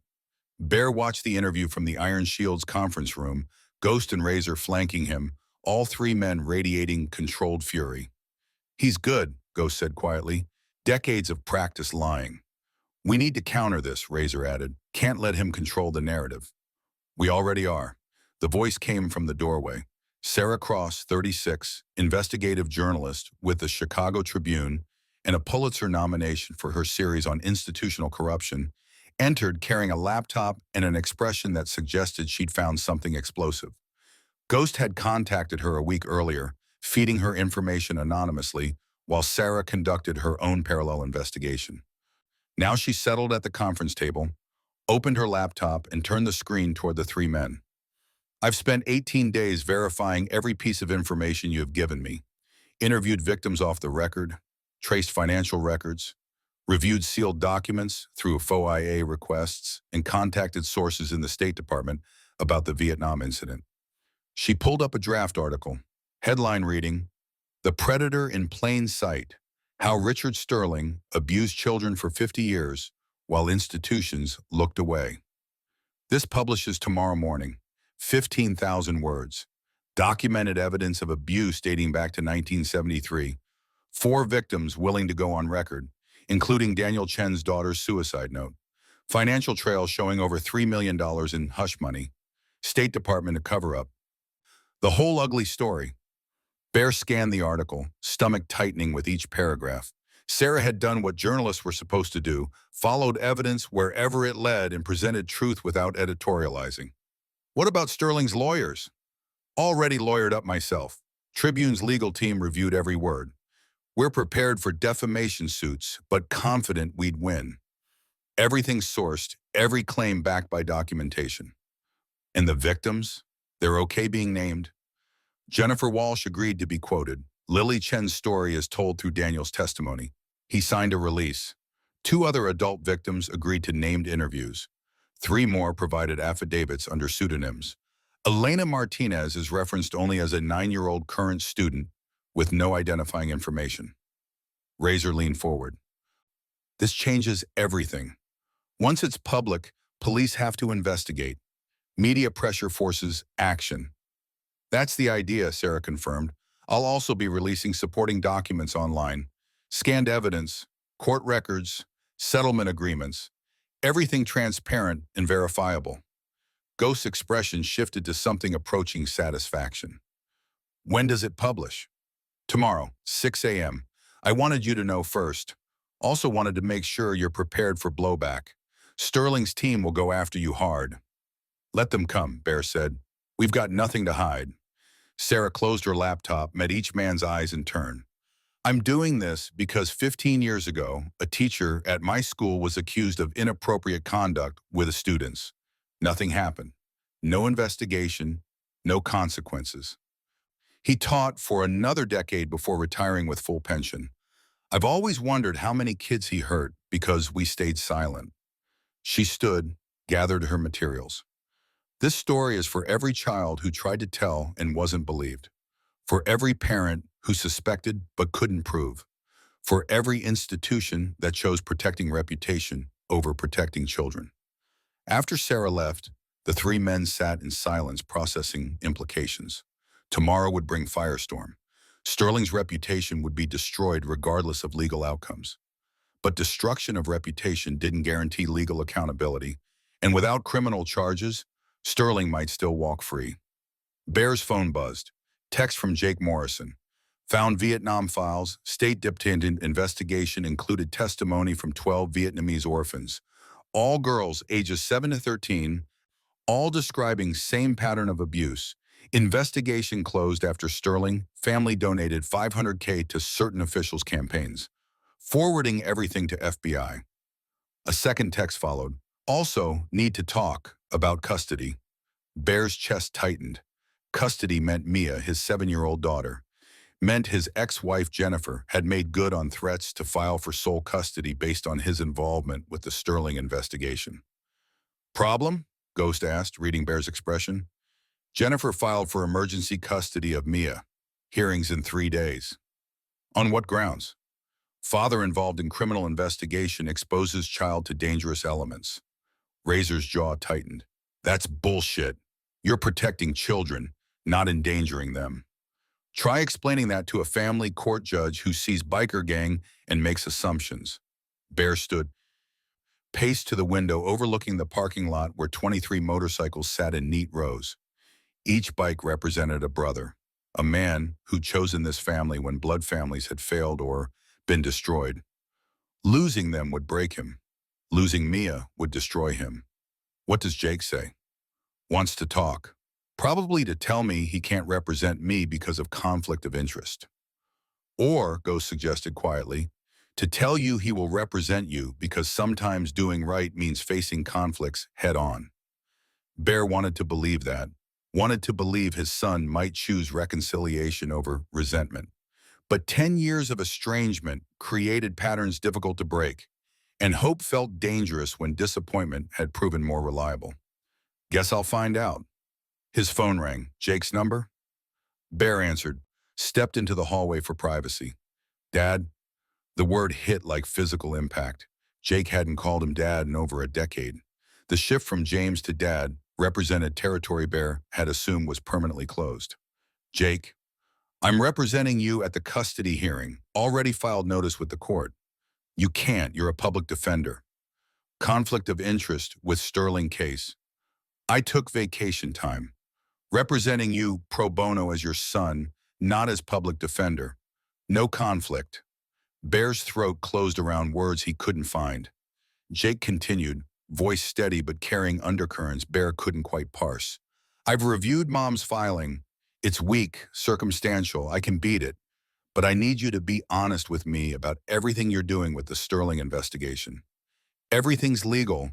Ghost, Razor, Bull. They're all being careful to document properly. Obtain evidence through legitimate channels. Frank Murphy held a man at gunpoint. Frank's dying and made a choice I don't agree with but understand. Doesn't reflect on the rest of us. Mom's lawyer will use it to paint the entire club as violent criminals. Then you'll need to explain that we stopped Frank, that we chose law over vigilante justice specifically because we believe in doing this right. Silence stretched. Bear could hear typing on Jake's end, paper shuffling. I'm going to need you to testify. About your PTSD, about why you founded the club, about the kind of men you've become versus who you were when I was growing up. Bear's chest constricted. Jake, I don't know if I can sit in court and explain to a judge why I was a terrible father to you while arguing I'm a good father to Mia. That's exactly what you're going to do. Because the man you were when I was 4 isn't the man you are now. And Mia deserves the father you've become, not punishment for the father you used to be. The words carried weight Bear hadn't expected, generosity he hadn't earned. Why are you doing this? Because Frank Murphy told me something that made me think. He said you're trying to save Elena because you couldn't save me. That protecting her is how you atone for failing your own son. It's not that simple. Maybe it is. Maybe you were broken and you broke our family and now you're trying to fix what you can. I spent 10 years being angry about what you destroyed. Maybe it's time to see what you're building. Bear leaned against the hallway wall, forehead pressed to cool concrete. I'm sorry, Jake, for everything, for not being there, for choosing alcohol, for missing your childhood. I can't fix that. Can't give you those years back. No, you can't, but you can show me you learned. Show me the man you became is worth knowing. What if the judge doesn't see it that way? Then we appeal. But I think once the court hears the full story, Sterling's crimes, the club's investigation, the choice to pursue legal justice instead of violence, they'll understand you're not criminals. You're men who found purpose protecting those who couldn't protect themselves. Bear's phone buzzed with incoming text. Ghost. Sarah's article just posted early, trending on Twitter. Sterling's done. Jake, I need to go but thank you for this, for giving me a chance I don't deserve. See you at the hearing, Dad. The line went dead. Bear stood in the empty hallway feeling the weight of forgiveness he hadn't asked for, an absolution he couldn't claim but desperately needed. Downstairs, the bar had filled with members checking phones and computers, all reading Sarah Cross's article as it exploded across social media.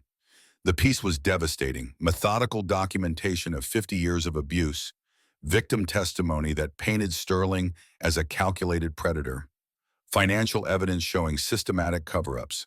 Within an hour, Twitter had #JusticeForLily trending nationally. Within 2 hours, parents were organizing protests outside Sterling Academy. Within 3, the school's board of directors called an emergency meeting. Sterling's carefully constructed narrative collapsed under the weight of truth finally told. Bear's phone rang again. Commander Patricia Hayes. Morrison, I'm reading the Tribune article. Need you to come in. Now, bring every piece of evidence you have. You're finally investigating? FBI's taking lead. This is federal now. Trafficking across state lines. RACO implications. Possible government corruption charges. They want everything your people compiled. When? 2 hours. Federal building. Ask for Agent David Park. Bear disconnected. Address the room full of brothers. FBI wants evidence. We're about to find out if the system works. Frank Murphy's voice carried from the back, rough and tired, but holding conviction. Then let's show them why we believe in doing this right. The federal courtroom in the Dirksen building smelled like old wood and newer anxiety, afternoon light streaming through tall windows to illuminate dust motes drifting like snow that never landed. Assistant U.S. Attorney David Park stood before 12 jurors, 8 veterans spanning Vietnam through Afghanistan, 4 civilians chosen for their lack of connection to either Sterling's wealth or the Iron Shield's reputation, and delivered an opening statement that felt less like legal argument than war declaration. Richard Ashworth Sterling spent 50 years perfecting predation. He didn't stumble into abuse. He engineered it, studied child psychology to understand vulnerability, learned ASL to access deaf children others couldn't communicate with, built an institution that gave him unlimited access to victims whose disabilities made reporting nearly impossible. Park clicked a remote. The screen behind him filled with Sterling's photograph beside a timeline stretching from 1973 to 2024. Vietnam, 1973. 12 Vietnamese orphans report abuse. Investigation opens, then closes after $500,000 reaches certain officials. Boston, 1982. First wife divorces, receives $800,000 and signs NDA. No explanation given publicly. Chicago, 2009. Jennifer Walsh, 11 years old and deaf, reports abuse. Parents receive $150,000 to stay silent. Each click brought new evidence, new victims, a pattern so consistent it stopped being coincidence and became methodology. The defense will tell you Richard Sterling is innocent, that these accusations represent vindictive bikers targeting a respected educator. I'm going to show you something simpler and more terrible. A man who discovered that wealth plus privilege plus access to vulnerable children equals 50 years of immunity. Until now. Sterling sat at the defense table in a suit that probably cost more than most jurors earned in a month, his expression carefully neutral in ways that suggested expensive coaching. Robert Whitmore beside him radiated the particular confidence of lawyers who'd never lost a case they couldn't buy their way out of. Bear Morrison occupied the front row of public seating, Jake on his left, Doc on his right. 71 Iron Shields members filled every available seat, leather cuts making the gallery look like a biker convention had invaded federal court. Judge Margaret Reeves had initially objected to the dress code before deciding that men sitting quietly in support of child victims represented better behavior than half the attorneys she'd dealt with over 30 years on the bench. The trial structure unfolded across 2 weeks that felt simultaneously endless and too fast. Prosecution built its case with the methodical precision of people who knew they had one chance to get this right. Day 4 brought Elena Martinez. She entered via video link from a child advocacy center, 9 years old and small, even accounting for age, dark hair pulled back with the red ribbon that had become her signature. An ASL interpreter sat beside her. Though Elena's voice, hoarse and unpracticed but gaining strength through therapy, carried her testimony in words she'd learned to speak, despite decades of being told her voice didn't matter. Park's questions came gentle, giving Elena space to answer at her own pace. Can you tell the jury your name? Elena Rose Martinez. I'm 9. I'm deaf. How long have you attended Sterling Academy? 3 years, since first grade. Do you know the defendant, Richard Sterling? Elena's eyes found Sterling across the video connection. Something flickered in her expression. Recognition, yes, but also something harder. She'd spent 6 months terrified of this man. Now she stared at him through a camera and didn't look away. He's the headmaster. He hurt me. Can you explain what you mean by hurt? The courtroom went silent in ways that had nothing to do with sound and everything to do with collective breath held. Elena's hands moved in ASL even as she spoke, muscle memory translating trauma into signs the interpreter voiced aloud. He touched me in places I knew were wrong. Here. She pointed to her chest, her face burning with shame she shouldn't have to carry. He said it was our secret. Said if I told anyone, my mother couldn't afford school anymore. Said I'd go to public school where nobody knows sign language. Said I'd be all alone. How many times did this happen, Elena? Her fingers counted without hesitation. 17. Juror number 3, a woman in her 50s, mother of 3 according to voir dire, wiped her eyes. Juror 7, a Marine veteran from Afghanistan, had gone stone-faced in the way military men did when managing rage through forced neutrality. Elena, why did you go to the Iron Shields Motorcycle Club? This question carried weight beyond simple information gathering. The defense would argue that bikers had manipulated a confused child. Elena's answer needed to explain agency. I saw Mr. Morrison Bear stop a man from hitting a boy. He signed to the boy, told him he was safe. I followed Bear to find out where he worked. Then when I needed help and didn't know where else to go, I remembered. I went there because I saw him protect someone. Were you scared? Yes, but I was more scared of Mr. Sterling. Park nodded. Let that settle. No further questions. Whitmore stood for cross-examination with the careful movements of someone approaching a minefield. Attacking a 9-year-old deaf girl on the stand represented terrible optics, but letting her testimony go unchallenged meant conceding defeat. Miss Martinez, you said Mr. Sterling told you to keep secrets, but isn't it true that deaf children sometimes misunderstand spoken instructions? Elena's expression hardened into something that made her look older than 9. I'm deaf, not stupid. I know what he did. But you communicate primarily through sign language, correct? And sign language can be ambiguous. Nothing was ambiguous. He hurt me. I told people who believed me. Now I'm telling you. Whitmore recognized defeat and retreated. No further questions. The testimony continued through victims who'd carried silence for decades. Jennifer Walsh, now 24, described abuse at 11 with the flat affect of someone who'd processed trauma through years of therapy.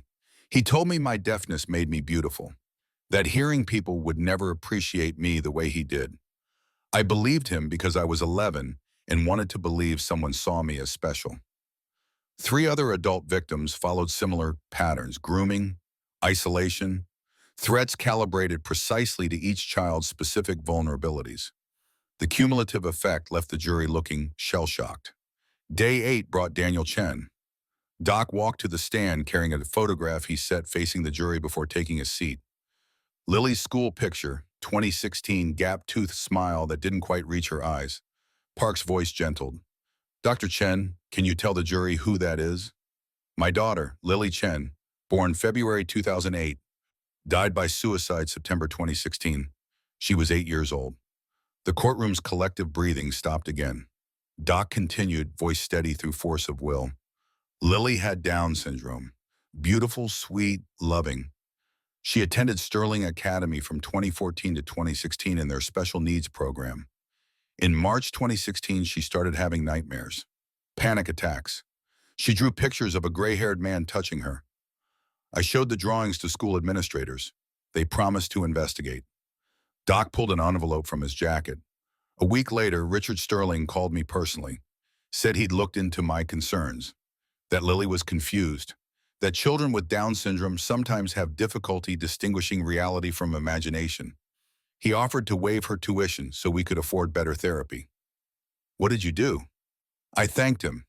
I thanked the man who was raping my daughter for his generosity. Doc's hands shook. He steadied them against the witness stand. Lily killed herself 6 months later. Left a note I couldn't read for 8 years. When I finally did, after Elena Martinez came to our bar, I understood what I'd missed. He opened the envelope, extracted 3 pages of childish handwriting. This is Lily's suicide note. She wrote, Dear Daddy, I'm sorry. I tried to be good, but I couldn't be good enough. The headmaster at school hurt me in bad ways I don't have the words for. He said I should be grateful he paid attention to me because most people think Down syndrome girls are ugly. He said if I told anyone, he would make sure I got sent to a bad school where people would be mean. I was too scared to tell you good. I love you, Daddy. Tell Mommy I'm sorry. The headmaster's name is Mr. Sterling. Juror number 3 was crying openly now.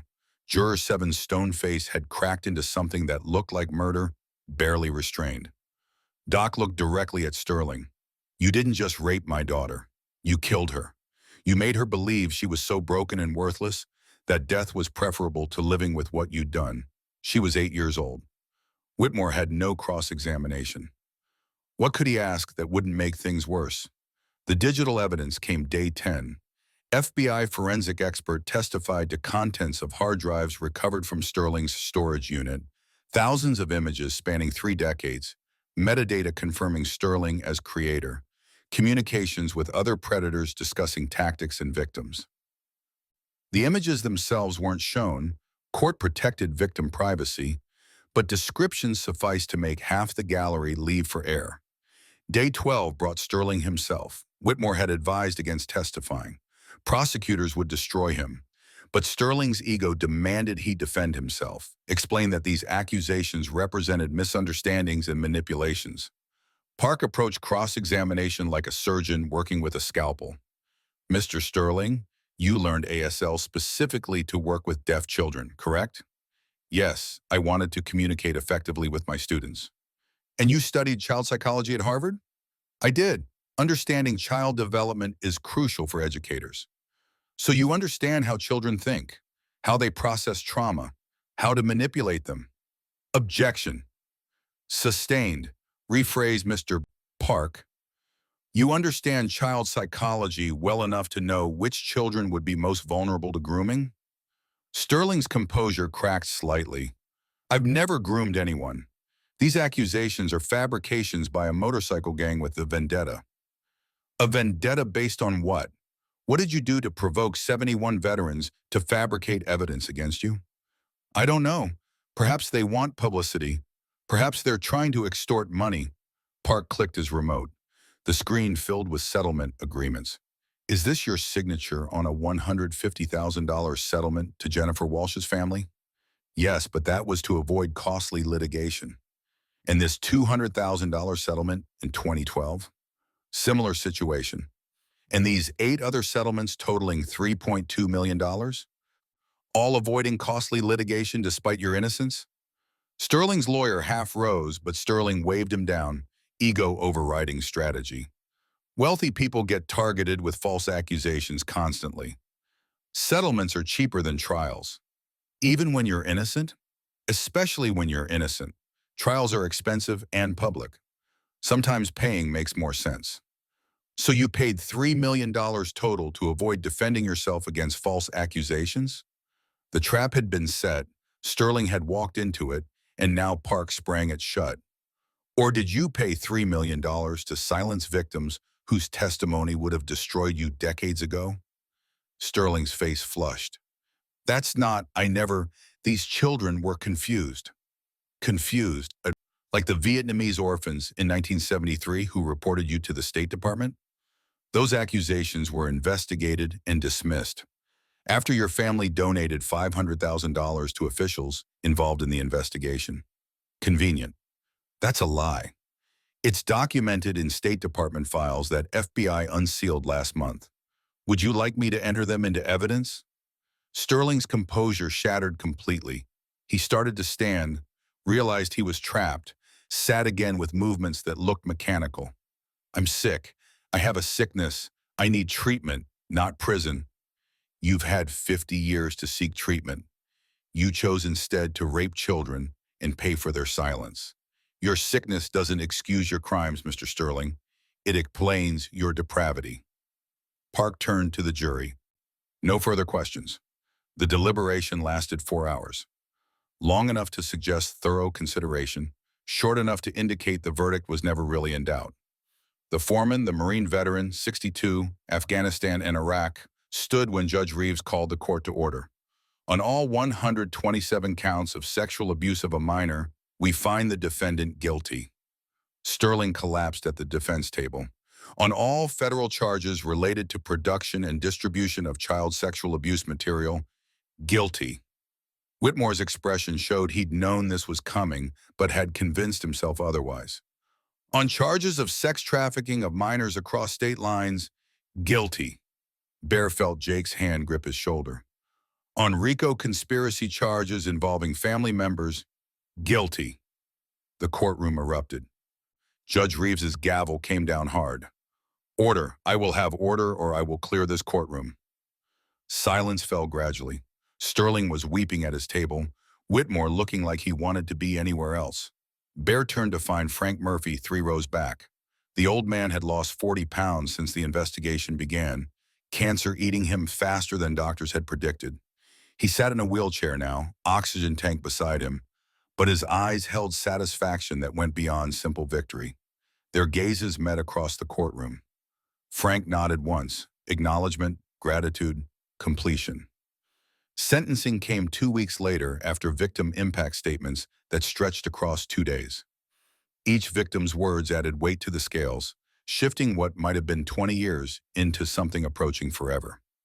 Judge Reeves read from prepared remarks, her voice carrying the particular tone judges used when they'd seen evil clearly and were done pretending otherwise. Mr. Sterling, I've presided over criminal cases for 30 years. I've seen depravity in many forms. But your systematic exploitation of the most vulnerable children in our society represents a level of calculated evil I struggle to comprehend. Sterling stood between his attorneys, diminished in ways that had nothing to do with the month he'd spent in county jail awaiting sentencing. You held a position of trust. You were educated specifically to understand child development. You used that knowledge not to protect but to prey. You weaponized children's disabilities, their isolation, their dependence on the very institution you controlled. Judge Reeves looked at her notes, though Bear suspected she had the sentencing memorized. On federal charges of production and distribution of child sexual abuse material, I sentence you to life imprisonment without possibility of parole plus 75 years to run consecutively. Sterling's knees buckled. The bailiff caught him. On state charges totaling 127 counts of sexual abuse, I sentence you to 350 years, also consecutive. The math was symbolic. Sterling would die in prison regardless, but symbols mattered. You will serve this sentence at ADX Florence Supermax facility in Colorado, in protective custody for your own safety. You will be registered as a sex offender in perpetuity. All assets totaling $14.2 million are forfeited to the Victim Compensation Fund. She leaned forward slightly. You will never see daylight again except through reinforced glass. You will never touch another child. You will spend however many years you have left reflecting on the lives you destroyed. May God have mercy on your soul, because this court has none. The gavel fell final. Sterling was led away screaming about appeals and errors and injustice. His screams faded as the door closed, leaving only silence and the weight of justice finally served. Frank Murphy sat in his wheelchair watching bailiffs remove a predator from society permanently, and something in his chest that had been tight for 53 years finally loosened. The hospice room at Northwestern Memorial smelled like antiseptic trying to mask decay, machines beeping rhythms that counted down toward silence. Frank Murphy had 3 days, according to doctors, maybe 5 if his stubbornness overrode his physiology. The cancer had spread everywhere biology permitted, turning his body into something that barely resembled the man who'd founded the Iron Shields 40 years earlier. Bear Morrison sat beside the bed holding Frank's hand. Skin and bone now, muscle wasted, the grip that had once lifted motorcycles reduced to trembling fingers. You did it, old man. Frank's eyes opened, cloudy but aware. We did it. You almost killed him, almost threw everything away. But I didn't. You stopped me. Reminded me justice matters more than revenge. You reminded me first, back when I came home from Desert Storm ready to burn the world. Frank's breathing rattled. Doc Chen adjusted morphine flow, killing pain without killing consciousness, the delicate balance that hospice demanded. That girl in Vietnam, I heard her screaming for 53 years. Last night, first time in 53 years, I didn't. Bear's throat tightened. You saved Ellie, saved all of them. Saved myself, finally. Ellie entered then, Kat Martinez guiding her 9-year-old daughter to the bedside. Ellie climbed carefully onto the mattress, mindful of tubes and wires, and curled against Frank's side the way grandchildren did. Her hands signed what her voice couldn't quite manage. "Grandfather Frank, don't go." Frank's hand, shaking, weakened, rose to sign back. "Have to, little one, but I'm not sad." "Why not?" "Because I saved you. That's all I needed to do before I died." Ellie's eyes filled. "Will I see you again?" Frank's signing grew slower, morphine and exhaustion making movements difficult. "Every time you dance, every time you smile, every time you're brave. I'll be there." Doc checked monitors, met Bear's eyes, shook his head slightly. Hours now, not days. The room filled gradually. Jake Morrison arrived, stood beside his father in ways that suggested recent reconciliation remained fragile but growing. Ghost, Razor, Bull, Gunner. The core leadership. Then more members, then all 71, filling the room and hallway and waiting room until hospital staff stopped trying to enforce occupancy limits. Frank's breathing grew shallower. Bear leaned close. "Old man, brother, you can let go. You did what you needed to. You're done." Frank's eyes found Bear's. "Promise me, keep protecting them. The vulnerable ones, the ones nobody sees." "I promise." "Make it our mission, not just this club, all clubs. Build something that outlasts us." "I will." "And James?" Frank's grip tightened slightly. "You're a good father. To Mia, to the man Jake's becoming. Don't let guilt tell you otherwise." Bear's composure shattered. Jake's hand found his shoulder, grip firm. Frank's attention shifted to Ellie still curled against him. "Elena, you gave my life meaning. Thank you." Ellie signed through tears. "You're my grandfather forever, always. Always." The word came out barely audible. Frank's eyes closed. His breathing slowed, paused, resumed, slowed further, paused longer. At 7:26 p.m. on a Thursday in October, Frank Murphy, Vietnam veteran, Iron Shield's founder, protector of one Vietnamese girl he couldn't save and one American girl he did, died surrounded by 71 brothers who'd become his family and one 9-year-old who'd become his redemption. Bear held his hand until it went cold. Ellie whispered goodbye in ASL that Frank couldn't see, but somehow Bear believed he understood anyway. Outside, 71 motorcycles started in unison, engines rumbling tribute to a man who'd built brotherhood from broken pieces. The funeral drew 500 people to a cemetery that hadn't seen crowds that large since a police officer's memorial 3 years prior. 71 Iron Shield's members formed honor guard flanking the casket, leather cuts and gray beards and eyes that had seen too much but refused to look away. Judge Margaret Reeves spoke, her eulogy unexpected and deeply felt. "Frank Murphy appeared in my courtroom once, charged with crimes he'd committed in pursuit of justice for a child. I was prepared to see a criminal. Instead, I saw a dying man using his last months to protect those who couldn't protect themselves. He changed how I think about justice and who delivers it." Elena placed her red ribbon on the casket, signed words to a man who couldn't see but whose memory would carry them. "Goodbye, grandfather. I'll make you proud." Doc's eulogy came last, voice breaking around edges. "Frank gave me family when I'd lost mine. Gave me purpose when I'd lost my way. Gave me a reason to stay sober when sobriety seemed pointless. He saved my life a dozen times over 40 years, and in his last months, he saved my daughter's memory by ensuring her death wasn't meaningless." The burial happened at sunset. Frank lowered into earth next to Sarah's grave, the two of them reunited after 5 years apart. Bear stood at attention, Jake beside him, both Morrison men crying without shame. After mourners left, Bear remained alone at the graveside. He pulled a flask from his jacket, alcohol he hadn't touched in 14 years, poured bourbon onto the earth, and spoke to dirt and memory. "You were more father to me than the man who raised me, more brother than blood ever gave me. You saved my life, old man. Every day for 34 years, you saved my life." Wind stirred through trees, carrying the scent of autumn and endings. "I'm going to keep the promise. Build something bigger than one club. Make protecting children our legacy, not just our mission. You'll live in that, Frank, in every child we save, every predator we stop, every broken man who finds purpose in protection." Bear turned from the grave, found Jake waiting at respectful distance. Father and son walked to their motorcycles side by side, Not quite reconciled, but getting closer. 6 months transformed landscapes in ways geography couldn't measure. Sterling Academy closed permanently. The building sold and converted to a community center named for Lily Chen. Elena Martinez transferred to Chicago Inclusive ASL Academy, where she thrived among peers who understood both deafness and the importance of really listening. Richard Sterling died in prison year 3 of his sentence, beaten to death by inmates who'd learned what he'd done. The investigation concluded with findings of insufficient evidence, a few guards mysteriously looking the wrong direction at the critical moment, and general consensus that some deaths didn't require resolution. Frank Murphy's legacy fund distributed $14 million to victims and their families, paid for therapy and education and legal fees, established scholarships at deaf schools across 3 states.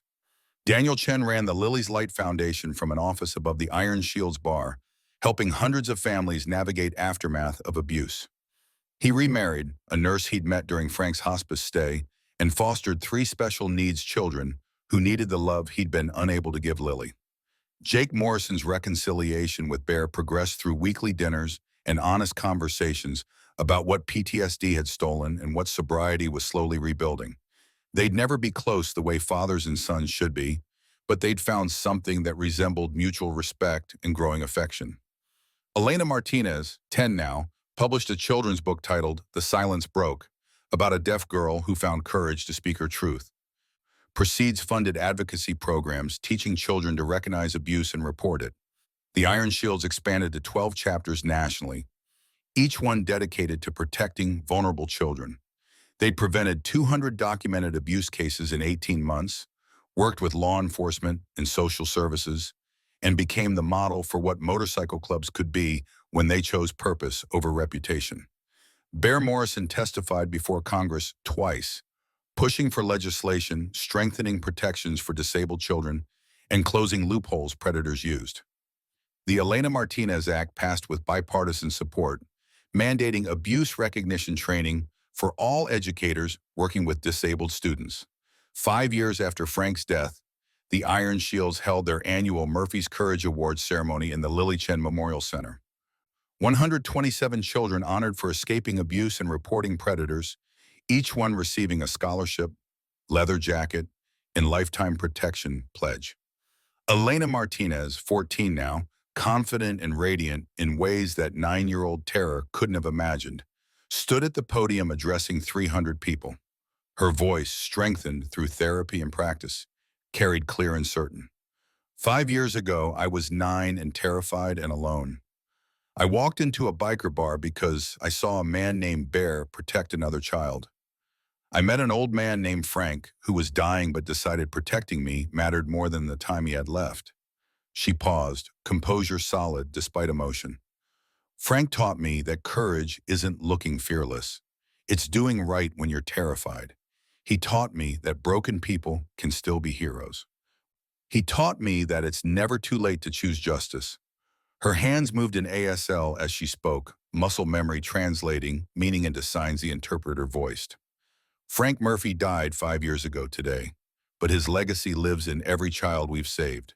In Marcus, she gestured to a young man in the audience, 16 and college-bound, who came to the bar the year after I did. In the 127 children honored here tonight, in me, Elena's expression shifted into something harder.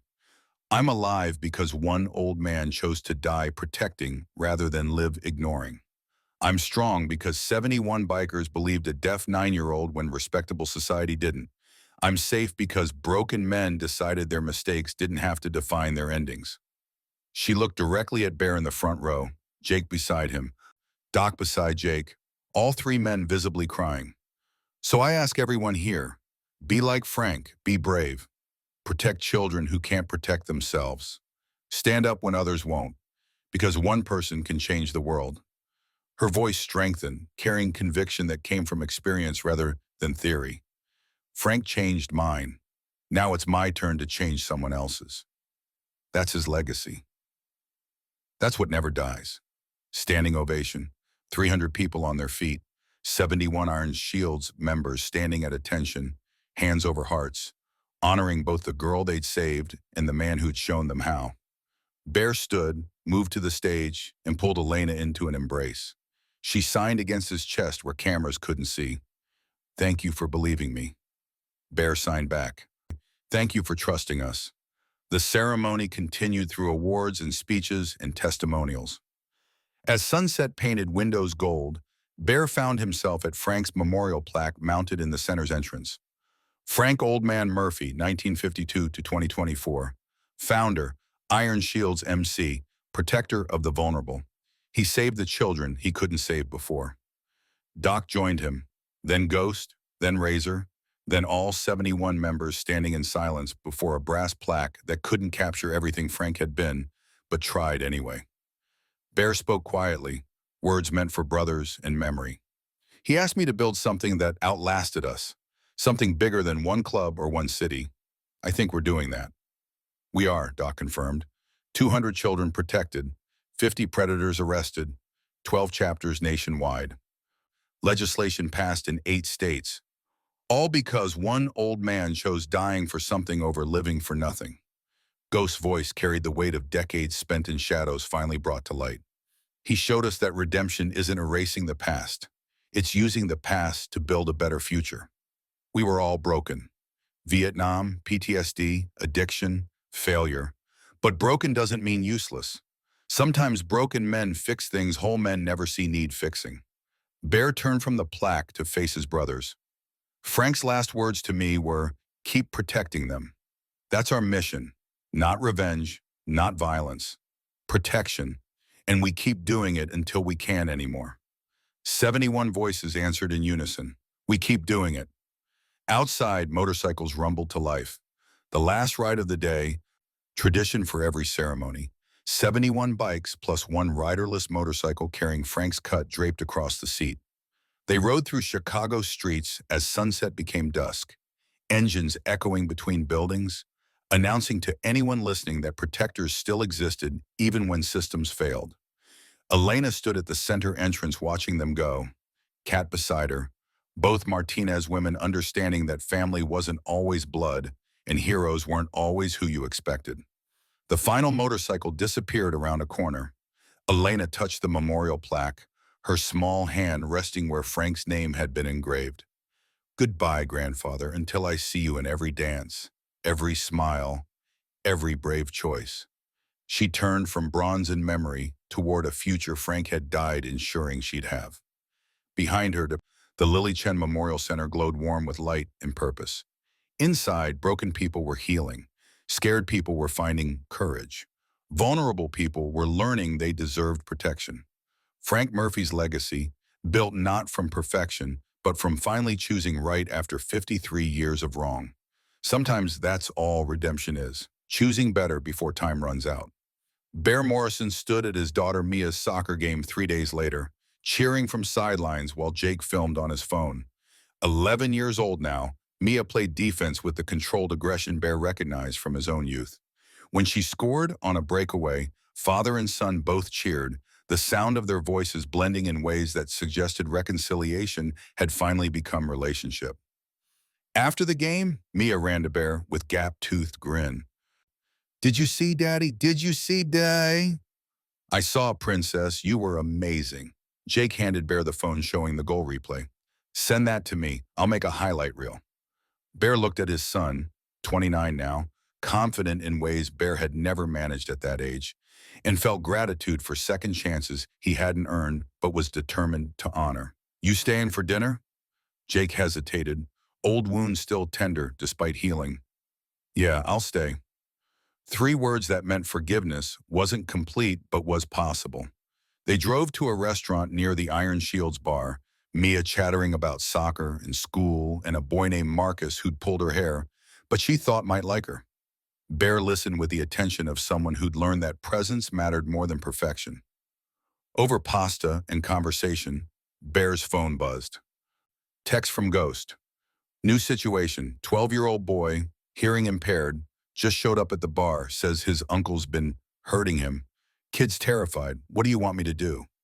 Bear read the message, felt the familiar pull of purpose Frank had instilled in all of them. Jake noticed his father's expression. "Work? Kind of. Kid needs help." Go, we'll finish dinner and I'll take Mia home.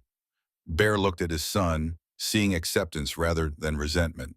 You sure? Dad, Jake's voice carried something that sounded like pride.